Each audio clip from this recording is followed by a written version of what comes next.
இல்லை, இப்போ உலக அளவில் சர்வதேச அளவில் இந்தியாவினுடைய ஸ்திரத்தன்மை தான் முக்கியம். இப்படி 6 மாதத்துக்கு ஒருத்தர், ஒரு வருஷத்துக்கு ஒரு பிரதமர் இருந்தாங்க அப்படின்னா அவர்களுடைய நிலைப்பாடு என்ன, அவர்கள் கொள்கை வழியில் எப்படி கொண்டு போவாங்க அப்படிங்கிறதுக்கு ஒவ்வொருவருக்கும் ஒவ்வொரு பார்வை இருக்கும்ல.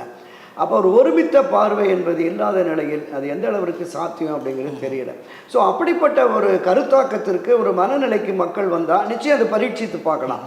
நான் சொன்ன மாதிரி அந்த பரீட்சித்து பார்த்த அந்த காலகட்டம் என்பது 70களில் வந்தது. மீண்டும் இந்திரா காந்தி தலைமையில் இருந்தால் தான் ஒரு நிலைத்த அரசு வேணும்னா 80ல் மிக கடுமையான, 77ல் அந்த அம்மாவுக்கு மிக கடுமையான தோல்வி அடைந்தது, அவங்களுமே தோல்வி அடைஞ்சாங்க. ஆனால் மக்களுடைய பார்வை எப்படி இருந்தது? இவர்களெல்லாம் அறிவுஜீவிகளாக இருந்தாலும் கூட ஒரு நிலைத்த தன்மை, ஸ்திரத்தன்மை இல்லை, இவர்களுக்குள் ஒருங்கிணைப்பு இல்லை, இது இந்தியாவிற்கு ஆபத்து என்று உணர்ந்ததால் தான் திருமதி இந்திரா காந்தியை மீண்டும் 80ல் தேர்ந்தெடுக்கிறாங்க.